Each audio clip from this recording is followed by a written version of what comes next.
Hello. हाँ, आप सब कैसे हैं? आशा करता हूँ आप सब ठीक होंगे। तो कंटिन्यू करते हैं आज की क्लास। जो है हम आईओटी इंटरनेट ऑफ थिंग्स आपको पढ़ा रहे थे। पॉलिटेक्निक फिफ्थ सेमेस्टर का ये सब्जेक्ट है।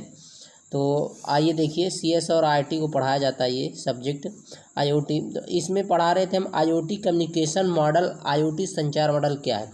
तो आईओटी किसी भी पथ नेटवर्क, पथ मतलब किसी भी रास्ता, पथ देख लीजिए, नेटवर्क और किसी भी सेवा का उपयोग करके लोगों और चीज़ों से जुड़ा, कभी भी, कहीं भी, कुछ भी और किसी के साथ भी, किसी के साथ, किसी के साथ होने के लिए अनुमति देता है आईओटी। ठीक है, तो आप सब समझ सकते हैं। आईओटी संचार के लिए चार मुख्य मॉडल हैं।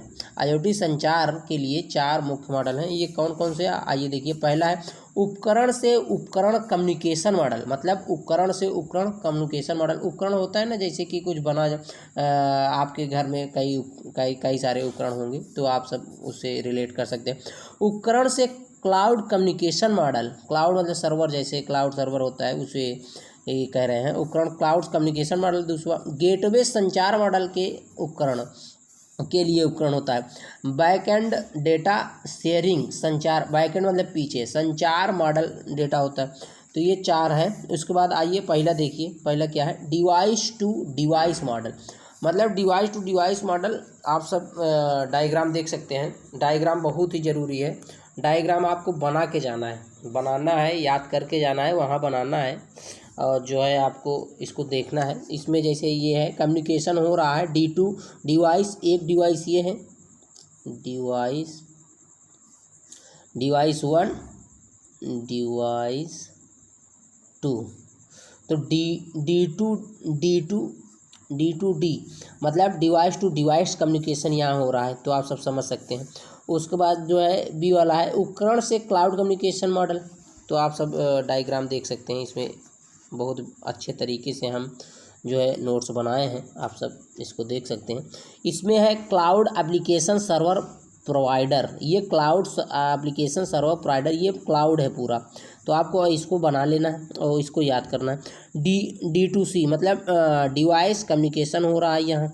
डी2सी ये भी डिवाइस से कम्युनिकेशन कर रहा है। उसके बाद डिवाइस टू डिवाइस कम्युनिकेशन ये हो रहा है। तो आपको इसको बनाना है, ठीक। उसके बाद सी वाला क्या कह रहा है, मतलब तीसरा device to gateway communication model क्या होता है। आइए देखिए, हम बताते हैं आपको। इसमें जो है एक बड़ी परत होती है। इसमें एप्लीकेशन सर्वर प्रोवाइडर होता है। उसके बाद एक नीचे वाले में होता है IPv4 और दूसरे वाले में होता है IPv6। ये प्रोवाइडर है, मतलब ये एक इसका पार्ट है, ये इसका पार्ट है, इसका पार्ट है दोनों। उसके बाद जो है एक लेयर और होती है लोकेशन गेटवे, लोकेशन जो गेटवे होता है। उसके बाद नीचे होता है HTTP, उसके बाद LSTCP, IPv6, उसके बाद CAPOT, UDPI, PV6। ठीक है, आइए देखिए, हम आपको बताते हैं बहुत ही अच्छे तरीके से। चौथा है back end data sharing communication model. Back end data sharing communication model क्या है, आइए हम आपको बताते हैं।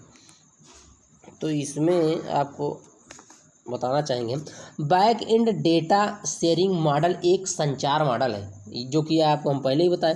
संचार मॉडल है को संदर्भित करता है जो उपयोगकर्ता को अन्य तृतीय पक्ष मतलब तीसरा और है स्रोतों के साथ संयोजन में क्लाउड सेवा से डेटा का उपयोग और विश्लेषण करने की अनुमति देता है। विश्लेषण मतलब क्लाउड और उपयोग और विश्लेषण करता है, ये विश्लेषण करने की अनुमति देता है।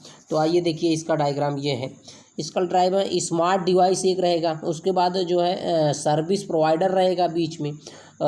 सबसे लास्ट में SP2 रहेगा। SP2 इसके साथ सब जुड़ेंगे। उसके बाद सर्विस प्रोवाइडर यहाँ भी रहेगा। तो इसको आपको बनाना है फिगर को, ठीक।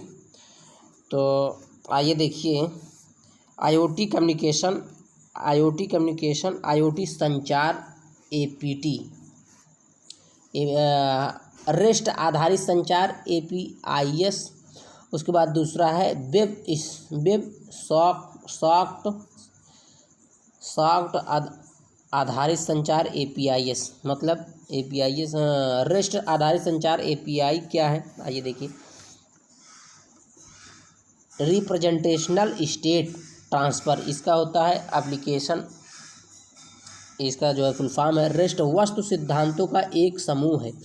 रेस्ट जो है वस्तु सिद्धांतों का एक समूह है, मतलब एक समूह है जिसके द्वारा आप वेब सेवाओं, वेब मतलब जो वेब एप्लीकेशन होते हैं, वेब जैसे होता है, वेब एप्लीकेशन पे होता है, सेवाओं को डिजाइन कर सकते हैं। वेब API जो सिस्टम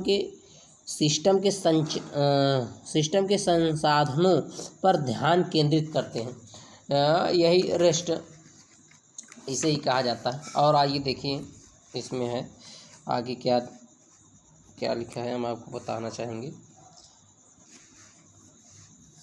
और संसाधन स्टेट कैसे संबोधित और स्थानांतरित होते हैं। रेस्ट आर्किटेक्चरल कंस्ट्रेंट इसी प्रकार के हैं। क्लाइंट सर्वर होता है इसमें पहले तो, उसके बाद स्टेलेस होता है, उसके बाद कैच एबल होता है, उसके बाद लेयर होता है सिस्टम यूनिफॉर्म इंटरफेस होता है। तो यही है। Thank you. आज यहीं तक क्लास रहेगी, इसके आगे हम कल पढ़ाएंगे। आप सब मेरे चैनल को सब्सक्राइब कर सकते हैं। Thank you.